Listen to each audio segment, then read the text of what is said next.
"Marry me for business," said the millionaire. But on the wedding night, his walls fell first. Hello, everyone. Before we begin today's story, I have a small favor to ask. Please hit subscribe and turn on the notification bell so you never miss our channel's new videos. It is quick, free, and the best way to support us in bringing you more dramatic, heart-touching stories. Your support truly means the world to us. Where are you watching from? Drop your city or country in the comments below. We love hearing from you. Thank you very much. And now, let us get back to our main character. Rain drizzled over the city skyline as Ethan Ward stood on the rooftop terrace of his glass tower, his reflection fractured in the wet glass behind him. The man who had built a business empire worth billions looked like a statue carved out of cold determination until tonight. His empire was on the line. The board wanted stability, a wife, a picture of a man who could lead not just with logic but with the appearance of balance. Love was irrelevant. Reputation was everything. Across from him, under the soft glow of a patio lamp, stood Lila Tran, his former PR assistant, the only employee who had dared to challenge him in a board meeting and got fired for it. She was drenched from the rain, her thin beige coat clinging to her frame, but her eyes held defiance. Ethan's voice was even, low, carrying the weight of command and exhaustion. "Marry me?" he said simply.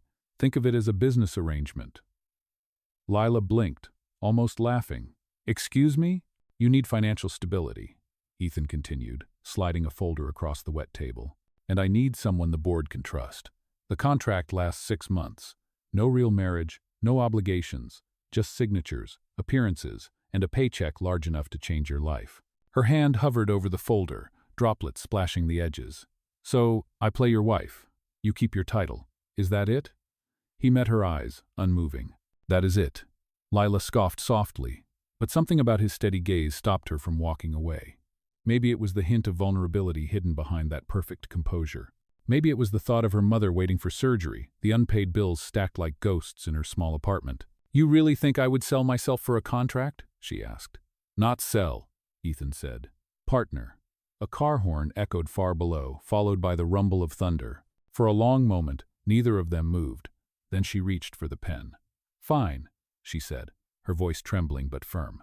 "Let us call it what it is, a deal between two desperate people." The pen scratched against the paper, sealing their fates. When she looked up, Ethan's face softened for the first time that night. "There are rules," he said.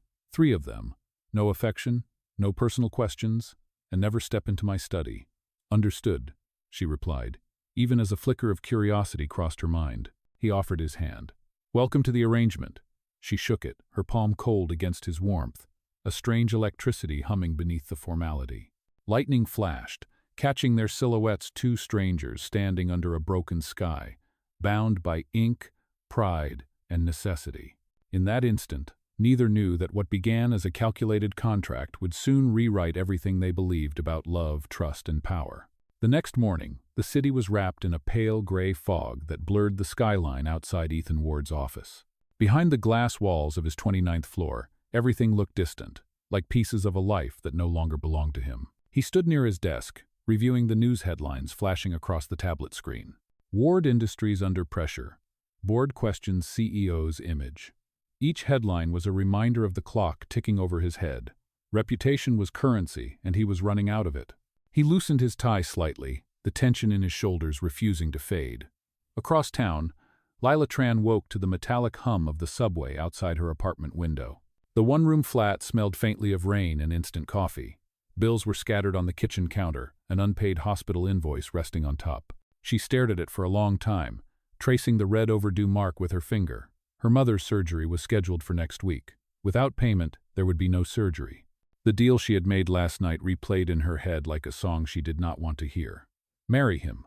Live in his world. Pretend for 6 months. It sounded simple when spoken aloud, but every word carried a weight she could feel pressing against her ribs. When her phone buzzed, she jumped. It was a message from an unknown number. "Car will pick you up at 10 a.m., Ward." Short, precise, businesslike. Her stomach tightened, part fear, part disbelief that it was real. She looked around the room once more, then began packing the few things she owned. By 10 sharp, a sleek black car waited at the curb. The driver opened the door without a word. As the city passed in a blur of motion and rain, Lila clutched her small purse and stared at her reflection in the tinted window. She looked nothing like the women in Ward Industries' press photos, poised, expensive, untouchable. She was the outsider stepping into a life built of marble and control. The car pulled up to the Ward penthouse, a building that seemed to slice through the clouds. Inside, glass, steel, and silence filled every corner. Ethan was waiting near the elevator, his suit crisp, his expression unreadable. "You are early," he said. "I did not want to be late," she replied. He nodded once, then gestured toward the hallway. "There is a spare room for you down the west corridor. The staff has been informed of your stay. Discretion is expected." She followed, her footsteps echoing softly against the marble. "Mr. Ward," she began, "I just want to be clear about this. I am doing this for the paycheck, not for you." He stopped and looked back at her. "Good," he said quietly, "because I am doing it for the company, not for you either." The words landed like stones between them. When he walked away, she released the breath she had been holding. The rest of the day was a blur of instructions. His assistant handed her a binder titled Image Preparation. Inside were pages of scheduled events, etiquette notes, and wardrobe requirements. Her new life was written like a manual. That night, she stood by the window of the guest room, the city glowing beneath her. Down below, traffic flowed like silver veins through the dark. She thought about her mother's voice over the phone, weak but hopeful. "You sound tired, sweetheart. Are you sure you are doing okay?" Lila swallowed hard and said, "I am fine, Mom. Everything is going to be fine." Across the hall, Ethan sat in his study, staring at a photograph of his late father, the man who had built the company from nothing and taught him that feelings were liabilities. The board's ultimatum echoed in his mind. "You need to look stable, Ethan. Investors like family men." He poured himself a drink and leaned back, the rain tapping against the windows like distant applause. For a moment he imagined what his father would have said if he knew Ethan was marrying a woman for convenience. Probably the same thing he always said, "Do whatever it takes." But as he stared into the city lights, something in his chest shifted, a small, foreign ache that did not feel like strategy. It felt like regret, and in a quiet apartment down the hall, Lila lay awake, realizing that she had signed more than a contract. She had signed away the last piece of the life she understood. 2 days later, the sound of polished heels echoed through the marble corridors of the Ward penthouse as Ethan's legal advisor arrived with a leather briefcase. The air inside the living room was still, heavy with the scent of coffee and tension. Ethan stood by the grand piano, his tie loosened but his posture straight, while Lila sat across from him at the long glass table, her hands clasped tightly in her lap. The lawyer placed the folder between them. "This," he said, sliding it forward, "is the official marriage agreement. It includes the clauses both parties have already reviewed." Lila's heart pounded as she opened the folder. Inside were neatly printed pages, stamped and signed by Ward Industries' attorney. The words blurred for a moment as her eyes caught the title. Private Contractual Union Agreement. Her throat tightened. "Do we really need to make it this formal?" she asked softly. Ethan's gaze met hers, steady, almost unreadable. "Formality is the only way to keep emotions out of it." She exhaled slowly, flipping through the pages. The clauses were as cold as they sounded. Clause 1. No physical affection in public or private. Clause 2. No interference in each other's personal matters. Clause 3. Confidentiality is mandatory for the duration of 6 months. Clause 4. Breach of agreement will result in immediate termination and forfeiture of payment. She looked up. "You thought of everything, did you not?" He nodded. "I have been through enough scandals to know what one careless word can cost." His tone was calm, but there was something deeper behind it, a weariness she could almost touch. The lawyer cleared his throat. "Both signatures are required on each page." The sound of pen on paper filled the silence, one signature after another. When it was done, the lawyer closed the folder and stood. "Congratulations, Mr. and Mrs. Ward. The ceremony will be registered privately tomorrow morning." The words hung awkwardly in the air. Lila forced a small nod while Ethan remained perfectly still, his expression like marble. After the lawyer left, the penthouse felt bigger and emptier than ever. Lila rose from her chair. "So, that is it. We are officially bound by ink." Ethan set his pen down, glancing toward the large window overlooking the city. "You will receive the first payment once the documentation is complete." "I am not doing this for money," she said sharply. "Then why are you here?" he asked quietly. "Because I do not run away when things get hard," she replied. "Unlike the people who keep testing others to prove who they are." He turned toward her, surprised by the fire in her voice. For a second, The controlled billionaire looked like a man who had forgotten how to respond to honesty. "You have spirit," he said finally. "I hope you can keep it when the cameras start flashing." That night, Lila could not sleep. The moonlight spilled across the floor, touching the silver frame of the contract folder resting on the table. She stared at it, wondering what kind of man built a world so perfectly structured that even love had to be notarized. Across the hall, Ethan sat in his study, staring at the same folder. He had told himself this marriage was just a business decision, another calculated move in a lifetime of transactions. Yet, when he saw her name next to his in black ink, something unfamiliar stirred beneath the surface of logic, a tremor of conscience. He remembered the way she had spoken, proud yet fragile, and the way her eyes had met his without fear. He closed the folder and locked it in the drawer, as if burying an emotion he could not afford to feel. The following morning they stood side by side at the private courthouse. Cameras flashed discreetly for the press release Ward Industries had arranged. The officiant read the words slowly. "Do you, Ethan Ward, agree to enter this union by your own free will?" "I do," he said, the words mechanical, practiced. "And do you, Lila Tran?" She hesitated for a breath that seemed to last forever. "I do," she whispered. The pen glided across the final page. A single click of the notary stamp sealed their agreement, and just like that, two strangers became husband and wife by law, by contract, but not by heart. Outside, reporters waited behind the barrier, calling out questions about love and loyalty. Ethan reached for Lila's hand, a gesture rehearsed for the cameras, and she forced a calm smile, playing her part perfectly. But beneath the surface of their performance, something fragile had already begun to shift, like the first crack in a wall built too high to let anyone in. In the days that followed, the transformation began. Lila Tran's life was rewritten line by line, like a script for a role she had never auditioned for. A stylist team arrived at the penthouse every morning, carrying racks of designer clothes and folders of photographs showing ideal public image. The head stylist, a woman named Marissa, studied Lila the way an artist studies a blank canvas. "You have good posture," she said, "but we need to soften your edges. Confidence, not defiance." Lila forced a polite smile, standing still as they adjusted her hair, makeup, and wardrobe. Her reflection in the mirror no longer looked like the woman who once lived in a small apartment above a noisy subway line. She looked like someone who belonged in Ethan Ward's world, even if she did not feel like it. Ethan observed from a distance, his expression unreadable as always.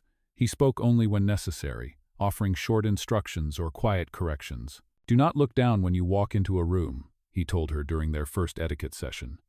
"People mirror your energy. If you shrink, they will swallow you." Lila met his gaze in the mirror. "And what if I do not care what they think?" "Then you will be eaten alive," he replied, his tone calm but firm. She wanted to argue, but something in his voice made her pause. It was not arrogance, it was experience. That evening, they practiced small talk at the dining table, the city lights flickering through the glass walls around them. Ethan was patient but precise, correcting her phrasing and posture, sometimes with a faint, almost teasing smile.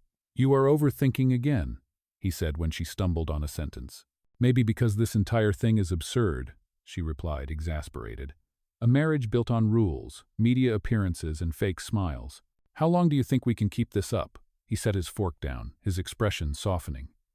"As long as we need to." His voice carried something she had not heard before: weariness, or perhaps honesty. Later that night, Lila wandered into the study by mistake while looking for her phone charger. She froze when she saw the rows of photographs on the wall, images of Ward Industries' history. Ethan's father shaking hands with world leaders, a younger Ethan standing beside him, eyes full of ambition. On the desk sat a cracked watch, old and scratched. The second hand had stopped. When Ethan appeared in the doorway, she jumped. "I am sorry," she said quickly. "I was just—" "This room is off limits," he interrupted. But his tone was not sharp. He stepped forward, picking up the watch. "It belonged to my father. He wore it the day he signed the first company deal. It stopped the night he died." She said nothing, sensing that this was not something he shared often. "Why keep it?" she asked quietly. He looked at the watch for a long moment before answering. "Because it reminds me that even the strongest things stop eventually." The silence between them deepened, fragile and human. Then he placed the watch back down and gestured toward the door. "You should get some rest. Tomorrow we start preparing for the gala." The next morning began with a media training session. Cameras flashed as they rehearsed how to stand side by side, how to smile for photographs, how to appear in sync without touching. It is like choreography, Ethan explained. A rhythm that convinces people we are more than strangers. But we are strangers, Lila said. Not for long, he replied, a faint smile flickering at the corner of his mouth. Over the next week, their routine settled into a strange kind of rhythm, shared breakfasts with silent coffee, car rides filled with unspoken thoughts, and late-night meetings about public schedules. Slowly, the edges of hostility between them began to blur. One afternoon, while Lila practiced walking in heels for the upcoming gala, she stumbled, catching herself on the edge of the sofa. Ethan instinctively reached out, steadying her with one hand. For a second, their eyes met close, unguarded. The air seemed to hold its breath. Then he stepped back, clearing his throat. "Careful," he said, returning to his usual composure. "The cameras may not forgive that kind of clumsiness." She smiled faintly. "But would you?" He hesitated, caught off guard. "We will see," he said quietly. That night, Lila lay awake, staring at the ceiling, realizing something dangerous. For the first time, she was not just playing a part. Somewhere between the lessons, the rehearsals, and the silence, the contract had started to feel like something else, something real. And she was not sure whether that was comforting or terrifying. The night of the gala arrived like the calm before a storm. The Ward Foundation Charity Gala was the most anticipated event of the year, and tonight every camera in the city would be watching. Lila stood in front of the mirror while Marissa adjusted the straps of her sapphire gown. The dress shimmered under the warm light, reflecting tiny flecks of silver that caught in her hair. When she looked at her reflection, even she barely recognized herself. "Remember," Marissa said softly, fastening a diamond clasp at her wrist, "you are Mrs. Ethan Ward now. Every glance, every word, every breath must match that title." Lila nodded, but inside her chest, her heart beat too fast. When Ethan entered the room, the quiet changed. He wore a tailored black suit, his tie perfectly knotted, every movement deliberate and controlled. For a moment, he simply looked at her. "You clean up well," he said, the hint of a smile flickering across his face. "You do not look too bad yourself," she replied, her tone light but nervous. He offered his arm. "Ready to face the world?" "Ready as I will ever be." As the limousine glided through downtown, the city lights reflected off the tinted glass. Outside, photographers were already gathering near the entrance of the Grand Meridian Hotel. Inside the car, silence sat between them, thick but strangely comfortable. "Just stay close," Ethan said, his voice low. "They will test you." "I can handle questions," she said. "I am not worried about their questions," he replied. "I am worried about their judgment." The moment they stepped onto the red carpet, the night erupted into flashes of white light. "Mr. and Mrs. Ward over here," shouted one reporter. "How does it feel to be married?" another called. Ethan's hand rested lightly on Lila's back as they posed. She smiled gracefully, answering questions with practiced ease. "Marriage," she said to one journalist, "is like business. It works when both sides respect the contract." Laughter rippled through the crowd, impressed by her composure. Ethan glanced at her, a spark of admiration in his eyes. Inside the ballroom, chandeliers glowed like frozen stars above a sea of expensive suits and sparkling gowns. The orchestra played soft jazz, and waiters carried silver trays of champagne. As they mingled, Ethan introduced her to investors, board members, and politicians. She shook hands, held eye contact, and spoke with calm confidence. The transformation was complete. No one would have guessed that a few weeks ago, she was a woman struggling to pay hospital bills. But not everyone was convinced. Across the room, a woman in a crimson dress approached them with a smile too sharp to be kind. "Ethan," she said, extending her hand. "It has been a while." Ethan's expression tightened. "Claudia," he greeted evenly. "Lila, this is Claudia Royce, the company's chief financial officer." Lila shook her hand politely. "It is a pleasure." Claudia's eyes flicked from Lila's gown to the ring on her finger. "So, this is the mysterious Mrs. Ward. The whole board has been dying to meet you." Her smile deepened, but her tone carried a blade. "Tell me, how long did you two know each other before the wedding?" The question was sugar-coated poison. Lila hesitated for half a second, but Ethan answered smoothly. "Long enough to know she is the only person I trust standing beside me." The remark silenced Claudia for a beat, before she offered another smile, brittle and professional. "How lovely. I suppose miracles do happen." As she walked away, Lila exhaled slowly. "Friend of yours," she murmured. "Something like that," Ethan said. "Do not let her get to you." "I am fine." Lila said, though her heart was pounding. An hour later, when the orchestra paused for speeches, Ethan stepped onto the stage. He spoke with the calm authority that made people listen about charity, leadership, and the company's new mentorship program for young entrepreneurs. Then, as he ended his speech, his gaze found hers in the crowd. And finally, he said, "I owe gratitude to someone who has reminded me that success means nothing without purpose. My wife." The audience turned toward Lila, clapping politely. She smiled, her face warm under the spotlight. For a brief moment, she forgot the contract, the rules, the cameras, and saw only him, standing under the light, speaking from a place that sounded dangerously close to sincerity. When he rejoined her, she whispered, "That was unexpected." "What was?" "The part where you thanked me." "You deserved it," he said simply.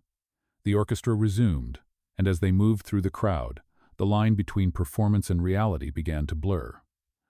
They were still two actors in a staged marriage, but for the first time, the act felt a little too real. After the gala, the world outside the penthouse glowed with the echo of camera flashes, but inside, silence fell like a curtain. Lila stood by the window, still in her sapphire gown, the city lights flickering across her reflection.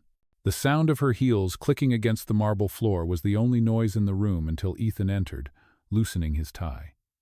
He set his cufflinks on the table and poured himself a glass of water. "You handled yourself well tonight," he said quietly. "You surprised even me." She turned toward him, arms crossed, a faint smile tugging at her lips. "Surprised you? You thought I would embarrass you?" "I thought you might freeze," he said. "But you were composed, sharp. The board will be talking about that line for weeks." "About business and marriage?" she asked. It was not planned. It just felt right. "That is what made it work," he said, meeting her gaze. The room felt smaller suddenly, the distance between them heavy with unspoken words. "You were different tonight," she said after a moment. "When you thanked me on stage, that did not sound like business." He took a slow breath. Maybe it was not. She searched his face for mockery, but found none. He looked tired, not from the event, but from something deeper, a lifetime of pretending to be untouchable. "You do not have to keep proving that you are made of stone, Ethan," she said softly. "You are allowed to feel things." His eyes narrowed slightly, not in anger, but confusion, as if the idea itself was foreign. "Feelings complicate things," he said. "They cloud judgment." "Maybe that is what makes us human," she replied. He looked at her for a long time before speaking again. "I forgot what that felt like." For a moment, silence lingered, then he stepped closer, stopping just a breath away. The air shifted, charged and fragile. "You should rest," he said finally, his voice lower now. "Tomorrow we meet with the investors." She nodded, but neither moved. Their reflections stood side by side in the glass, two people trapped between duty and something dangerously close to desire. When she finally turned to leave, he said her name softly, "Lila." She paused, waiting. "You were extraordinary tonight," he said, and for the first time his voice held warmth. "Thank you," she whispered, before disappearing down the hall. That night, sleep would not come easily to either of them. Ethan sat alone in the study, the broken watch ticking in his mind even though it had stopped years ago. The words she had said replayed over and over. "You are allowed to feel things." He poured himself another drink and stared out at the skyline, wondering when exactly she had begun to see through him. Across the hall, Lila lay awake, still wearing the diamond clasp Marissa had fastened earlier that evening. The memory of his voice lingered in her chest like an echo. She had told herself this was a role, a performance, a way to survive. But now, she could no longer tell where the acting ended and the truth began. The next morning, they rode together to a breakfast meeting with the board. The event was held at a private dining room in the top floor of the Ward Tower. Sunlight spilled through tall glass panels, reflecting off silver trays and polished glasses. As the meeting began, Ethan spoke about the company's direction with his usual precision, but Lila noticed subtle changes in him. His tone was softer, less guarded. When he introduced her to the investors, there was pride in his voice, not rehearsed, but genuine. "My wife has an eye for authenticity," he said when asked about their charity work. "She reminds me that people matter more than profit." Lila's breath caught slightly at his words. The board members nodded, impressed, but for her, the world had gone still. After the meeting, as they walked toward the elevator, she glanced at him. "You did not have to say that," she said. "It was true," he replied. The elevator doors closed, sealing them in quiet. "You keep doing that?" she said after a moment. What? Saying things that sound like confessions but pretending they are business talk. He gave a faint, almost embarrassed smile. Maybe I am not pretending. She looked at him, unsure how to respond. For once, the unshakable Ethan Ward seemed human, flawed, vulnerable, and real. When the elevator opened, sunlight flooded in, painting both of them in gold. Neither of them said another word, but both knew something had changed. The line between contract and connection was no longer clear, and whatever they were becoming could no longer be written in ink. The calm that followed their success was brief. Within a week, headlines began to shift. Whispers of fraud and insider manipulation spread through the business pages, and the name Ward Industries appeared beside words like investigation and controversy. It started with an anonymous leak photographs, documents, and one video clip showing Ethan Ward and Lila at the gala, followed by a headline that read, "A contract marriage to protect a CEO."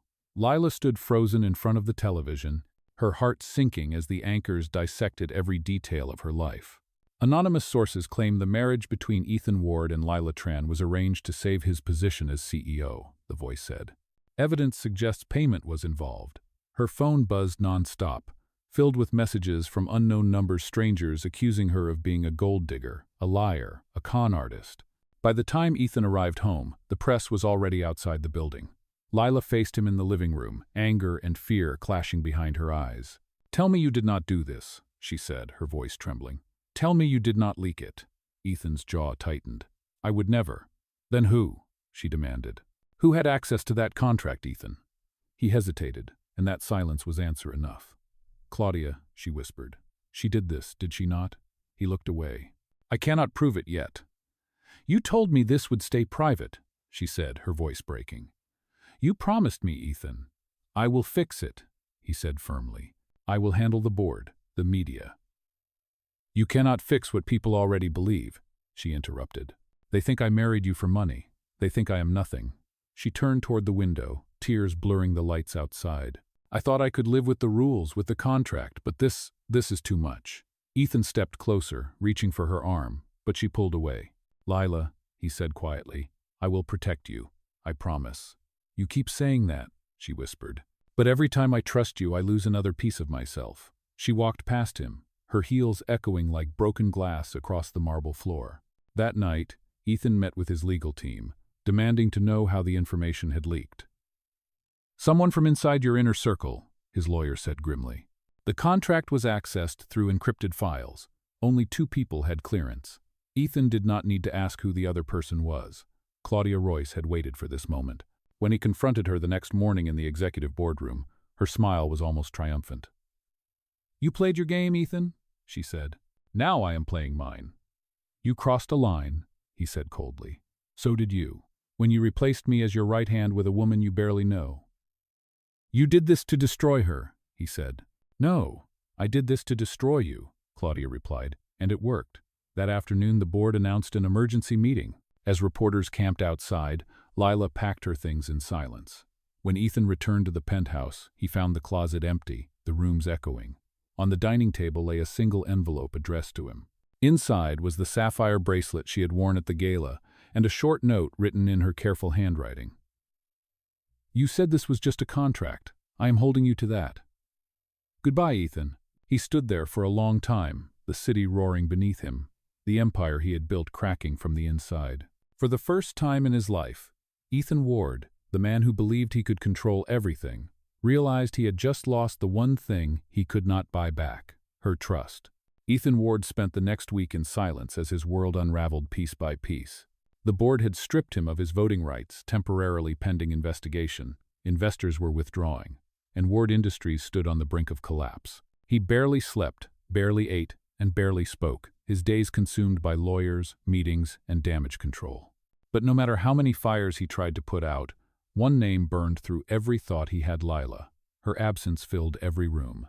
The penthouse felt colder without her, every corner echoing with the memory of her laughter and quiet defiance. He stared at the sapphire bracelet she had left behind, sitting on his desk like a wound that would not heal. It was then that his assistant, Michael, entered the office holding a flash drive. "You need to see this," he said, sliding it across the desk.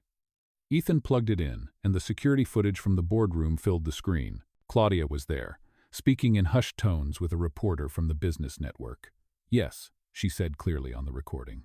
"The marriage was a contract. I can send you the documents tonight. It will ruin him completely." Ethan froze. Proof. Undeniable proof.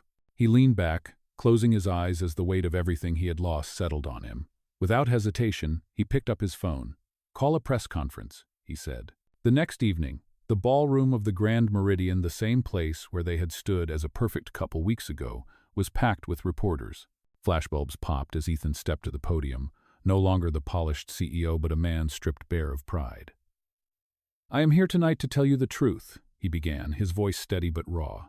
"Yes, the marriage between myself and Lila Tran began as a contract. It was a calculated decision, mine alone, to protect my company's image. But what the world does not know is that the woman you called a liar is the most honest person I have ever met.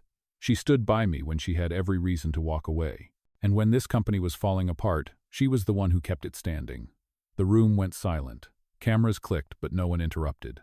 "The leak that exposed her came from someone inside this organization," Ethan continued, holding up a printed transcript of Claudia's recorded conversation. "That person has been removed and will face legal action effective immediately."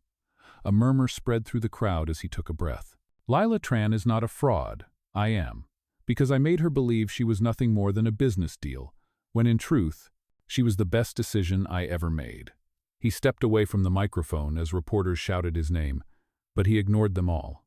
He had said what needed to be said. Hours later, as he walked out into the rain, the cameras flashing behind him, his assistant caught up with him. "Sir, where will you go now?" Ethan looked up at the gray sky, his coat soaked, his voice calm for the first time in days. To find her?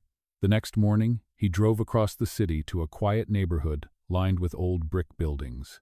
Through the window of a small art studio, he saw her Lila, painting in silence, her hair tied loosely, her face calm but distant. He hesitated at the door, then stepped inside. She looked up, startled, the brush slipping slightly from her hand. "Ethan," she said, her tone guarded. "Why are you here?" He took a step closer, rain dripping from his sleeves. "To tell you that I was wrong, about everything. The contract, the rules, the way I treated you. You were never a transaction, Lila. You were the only thing that felt real." She stared at him, unsure whether to believe him. "And now?" she asked softly. "Now I am not asking for forgiveness," he said. "I am asking for a chance to prove that I can be the man you thought I was." For a long time, neither spoke. Then she turned to the canvas beside her, a painting of a city skyline under a storm, light breaking through the clouds. "You always liked control, Ethan," she said quietly. "But maybe some things are meant to be painted without a plan." And though her words were gentle, he understood. Hope was not gone, but he would have to earn it one honest act at a time. A few weeks later, spring returned to the city, washing away the gray of winter. Ward Industries had survived the storm, not through power or wealth, but through truth. Ethan Ward had resigned from his position as CEO, transferring ownership of the charity division to a new foundation dedicated to helping small businesses, a vision Lila had once spoken about late at night when she still lived in his penthouse. He had kept that promise quietly, without ceremony, and word of it had spread quickly. The same reporters who once tore him apart now called it redemption. But none of that mattered to him. The only thing that mattered was her. On a Sunday afternoon, he stood in front of the same art studio where they last spoke, holding something wrapped in brown paper. Inside, Lila was setting up a small exhibition for local artists, her sleeves rolled, her hair pulled back. When she saw him through the glass, she hesitated, then opened the door. "You should not be here," she said softly, though her voice lacked conviction. "I know," he replied, stepping inside, "but I could not stay away." He handed her the wrapped package. "What is this?" she asked, untying the string. Inside was a framed document, the original marriage contract. Only now, every clause had been crossed out in black ink, replaced by a single handwritten line at the bottom. Asterisk, one condition, love honestly. Asterisk. Lila stared at it, her throat tightening. "Ethan," he met her gaze. "You once told me some things are meant to be painted without a plan. I am ready to start without one if you are." She looked at him for a long moment, the silence between them filled with the hum of the city and the soft creak of the floorboards. Finally, she smiled small, hesitant, but real. You always did have a flair for dramatic gestures, she said, tears glinting at the corners of her eyes. Does that mean yes? He asked quietly. It means I am willing to try, she said. But this time there are no contracts, no rules. Only love, he finished. She nodded. Only love. He reached for her hand, and for the first time there was no hesitation, no walls left standing. Outside, the rain began to fall again, light and steady, washing the city clean. Weeks later, the art studio hosted a new exhibition titled Asterisk, The Art of Starting Over. Asterisk visitors walked through rows of paintings filled with color and hope, but at the center of the gallery stood one piece framed in gold, a simple print of the Ward Foundation's new mission statement, signed by both their names. Below it, a small note read, Asterisk. Every masterpiece begins with a mistake worth keeping. Asterisk. As the crowd applauded, Lila leaned against Ethan's shoulder, her voice soft but certain. We really did start over. He smiled, slipping his arm around her. No, he said, we finally started right. The camera of life panned out in that imagined moment the once cold businessman and the woman who taught him warmth standing together not as a contract, but as proof that even the most broken deals can become love stories when both sides choose honesty over pride.